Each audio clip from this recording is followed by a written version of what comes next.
حي على الفلاح.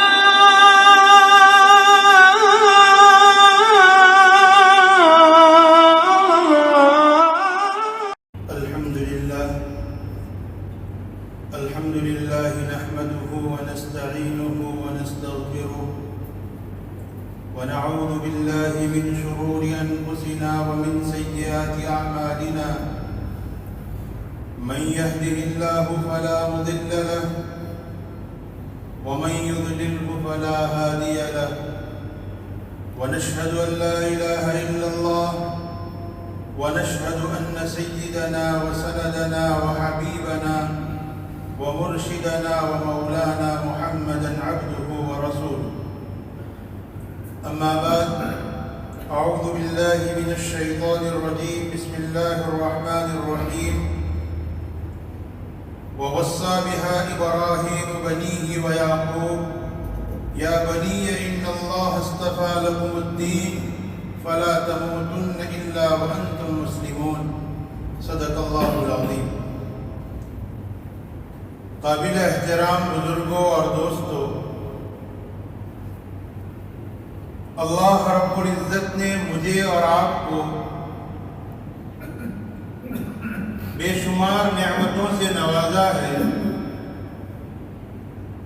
اللہ رب العزت نے مجھے اور آپ کو اتنی نعمتیں عطا فرمائی ہے کہ ان نعمتوں کے متعلق اللہ رب العزت نے خود اعلان فرما دیا وَإِن تَعُدُّوا نِعْمَةَ اللَّهِ لَا تُحْصُوهَا، کہ اللہ رب العزت نے تمہیں اتنی نعمتیں عطا فرمائی ہے کہ ان نعمتوں کو اگر تم گننا چاہو تو تمہارے بس میں نہیں کہ تم ان نعمتوں کو گن سکو. یعنی اللہ رب العزت نے بے حد و حساب نعمتوں سے مجھے اور آپ کو نوازا ہے. ایک مسلمان ہونے کی حیثیت سے اللہ رب العزت نے مجھے اور آپ کو جتنی بھی نعمتیں عطا فرمائی ہے، ان تمام نعمتوں میں سب سے بڑی نعمت وہ ایمان کی نعمت ہے کہ اللہ رب العزت نے مجھے اور آپ کو جو ایمان عطا فرمایا ہے، یہ اللہ رب العزت کی سب سے بڑی نعمت ہے. ایمان یہ کتنی بڑی نعمت ہے، اس کا اندازہ ہم اللہ کے رسول صلی اللہ تعالی علیہ وسلم کی ایک حدیث سے لگا سکتے ہیں کہ جس حدیث میں میرے اور آپ کے آقا تاجدار مدینہ فخر دو عالم صلی اللہ تعالی علیہ وسلم نے ارشاد فرمایا کہ جب تک اس دنیا کے اندر ایک بھی اللہ اللہ کہنے والا موجود ہوگا، اللہ رب العزت اس دنیا کے نظام کو چلاتے رہیں گے. یعنی جب تک اس دنیا میں ایک بھی ایمان والا موجود ہوگا، تب تک اللہ رب العزت اس دنیا کے نظام کو چلاتے رہیں گے.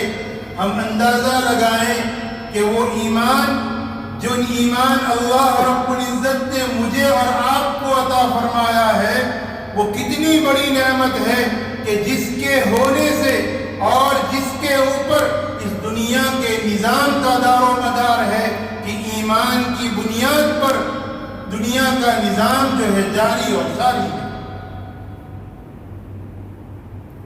پھر یہ ایمان کتنی بڑی نعمت، اس کا اندازہ ہم اس بات سے بھی لگا سکتے ہیں کہ انبیاء علیہم السلام نے اپنی اولاد کو اس ایمان کی حفاظت کی اور اس ایمان کو اس دنیا سے لے کر جانے کی اور اس ایمان پر ان کا خاتمہ ہو، اس بات کی وصیت فرمائی. میں نے آپ حضرات کے سامنے جو آیت کریمہ تلاوت فرمائی، اس آیت کریمہ میں اللہ رب العزت ارشاد فرماتے ہیں کہ وَوَصَّى بِهَا إِبْرَاهِيمُ بَنِيهِ وَيَعْقُوبُ کہ حضرت ابراہیم علیہ السلام نے اور حضرت یعقوب علیہ السلام نے دونوں نے اپنی اولاد کو یہ وصیت فرمائی، دونوں نے اپنی اولاد کو یہ وصیت فرمائی کہ اللہ رب العزت نے تمہارے لیے ایمان کو پسند کر لیا ہے، تم اس حال میں اس دنیا سے رخصت ہو کہ تمہارا یہ ایمان سلامت ہو اور اس ایمان کو لے کر تم اس دنیا سے جاؤ۔ اس کی وصیت حضرت ابراہیم اور حضرت یعقوب علیہ السلام نے اپنی اولاد کو۔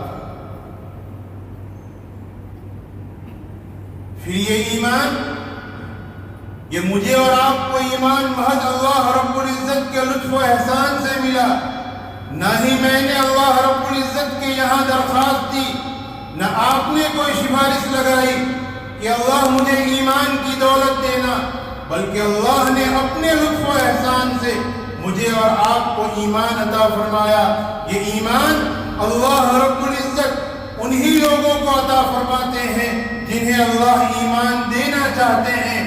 یہ ایمان نہ تو مال و دولت کی بنیاد پر ملتا ہے، نہ تو عہدے اور منصب کی بنیاد پر ملتا ہے، نہ ہی رشتہ داری اور قرابت کی بنیاد پر ملتا ہے۔ اگر مال و دولت کی بنیاد پر یہ ایمان ملتا تو قارون اس دنیا سے بے ایمان نہ جاتا۔ اگر عہدے اور منصب کی بنیاد پر یہ ایمان حاصل ہو سکتا تو فرعون بے ایمان نہ مرتا۔ اگر قرابت داری اور رشتہ داری کی بنیاد پر اگر یہ ایمان ملتا تو حضرت نوح علیہ السلام کا بیٹا حضرت لوط علیہ السلام کی بیوی یہ بے ایمان نہ مرتی۔ بلکہ اس سے بڑی بات کہوں کہ میرے اور آپ کے آقا صلی اللہ علیہ وسلم کے چچا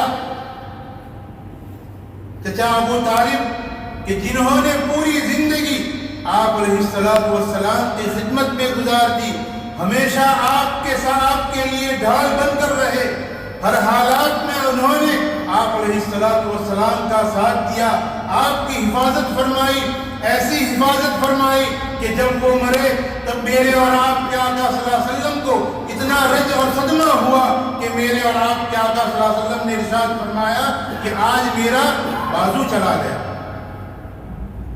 جب اس چچا کا انتقال ہو رہا تھا، آپ علیہ السلام نے پاس میں بیٹھ کر کہا، یا امی قل لا الہ الا اللہ اشہد لک یوم القیامہ، کہ چچا ایک مرتبہ کہہ دو لا الہ الا اللہ، کل قیامت میں آپ کی طرف سے گواہی میں دوں گا۔ لیکن وہیں پر ابو جہل وغیرہ جو ہے ملعون بیٹھے ہوئے تھے، انہیں آر دلائی کہ کیا تم آخری وقت میں اپنے باپ دادا کے دین کو چھوڑ کر اپنے بھتیجے کے دین کو اختیار کرو گے؟ یہ تو بڑی شرم کی بات ہے۔ اس آر دلانے پر چچا ابو طالب نے کہا کہ میں اپنے باپ دادا کے دین پر ہوں اور اسی پر جو ہے اس دنیا سے جا رہا ہوں۔ تو ایمان ہم اندازہ لگائیں کہ وہ ایمان اللہ رب العزت نے مجھے عطا فرمایا ہے کہ جس ایمان سے حضرت نوح علیہ السلام کا بیٹا محروم رہا، جس ایمان سے حضرت لوط علیہ السلام کی بیوی محروم رہی، اور جس ایمان سے آپ علیہ السلام کی خدمت کرنے والے، آپ پر جان نچھاور کرنے والے چچا ابو طالب جو ہے محروم رہے، وہ ایمان اللہ رب العزت نے مجھے اور آپ کو عطا فرمایا۔ تو ہم اندازہ لگائیں کہ یہ ایمان کتنی بڑی نعمت اور کتنی بڑی چیز ہے، لیکن چونکہ یہ ایمان ہمیں بغیر کسی محنت کے ملا ہے، اس ایمان کے لیے ہم نے کوئی قربانی نہیں دی، اس لیے آج اس ایمان کی ہمیں کوئی وقت نہیں ہے۔ ایسا ہی ہے جیسے ایک نادان بچے کے ہاتھ میں آپ دنیا کا سب سے قیمتی ہیرا لا کر رکھ دو، اس بچے کے لیے پتھر اور اس ہیرے میں کوئی فرق نہیں۔ آج ہم نے چونکہ ایمان ہمیں بغیر کسی محنت کے، بغیر کسی مشقت کے ملا ہے، آج ہم نے اس ایمان کو پتھر سمجھ رکھا ہے اور اس ایمان کی عظمت اور اس ایمان کی حقیقت سے ہم ناواقف۔ ایمان کیا چیز ہے؟ ہم پوچھیں ان لوگوں سے کہ جنہوں نے اس ایمان کے لیے قربانی دی، جنہوں نے اس ایمان کے لیے قربانی دی۔ پڑھے ہم سلمان فارسی کے حالات کو۔ حضرت سلمان فارسی ایک مجوسی کے بیٹے ہیں، لیکن حق کی تلاش میں نہ جانے کتنے راہبوں کی خدمت کرتے کرتے ایک کے بعد دوسرے کے پاس، دوسرے کے بعد تیسرے کے پاس، اور یہاں تک آخری نوبت تو یہ آئی کہ حضرت سلمان فارسی رضی اللہ تعالیٰ عنہ کو غلام بنا دیا گیا، غلام بنا کر لا کر مدینہ پاک میں جو ہے بیچ دیا گیا، فروخت کر دیا گیا۔ انہوں نے اس ایمان کے خاطر غلامی بھی اختیار کر لی، اس ایمان تک پہنچنے کے لیے انہیں غلامی کے راستے سے گزرنا پڑا۔ اس کے بعد جا کر انہیں جو ہے یہ ایمان ملا۔ تو ہم سلمان فارسی سے پوچھے کہ ایمان کیا چیز ہے، ہم حضرت بلال سے پوچھے کہ جنہوں نے اس ایمان کے خاطر کتنی تکلیفیں برداشت کی اور اس ایمان تک کتنی مشقتوں کے بعد وہ پہنچے ہیں۔ حضرت عمار سے پوچھے، حضرت یاسر سے پوچھے، حضرت سمیہ سے پوچھے۔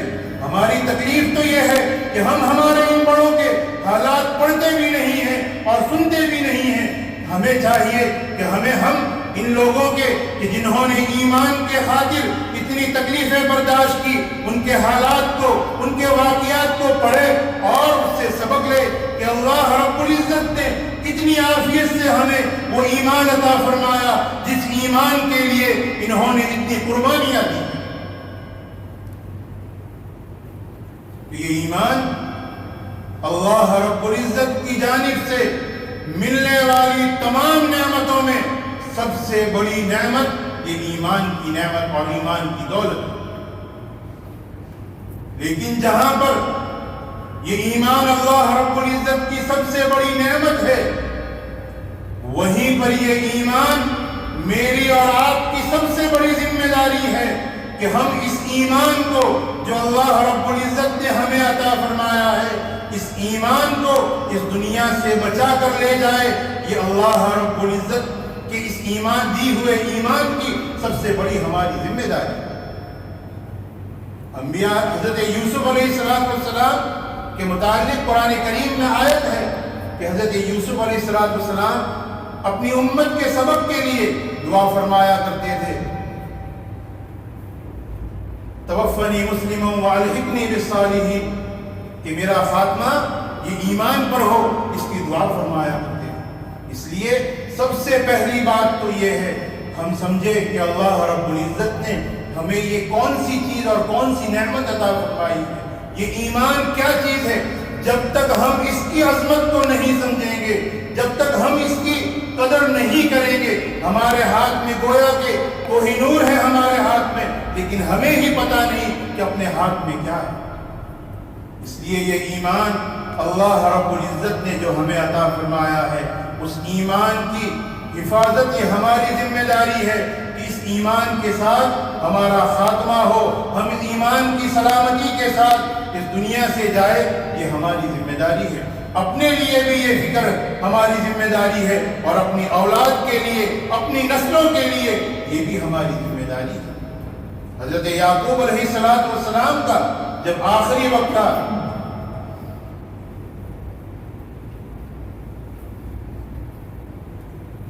ان کے متعلق قرآن کریم نے کیا کہا؟ ان کنتم شہداء اذ حضر یعقوب الموت اذ قال لبنیہ ما تعبدون من بعدی قالوا نعبد الہک و الہ آبائک ابراہیم و اسماعیل و اسحاق الہا واحدا ونحن لہ مسلمون۔ حضرت یعقوب علیہ السلام کون ہیں؟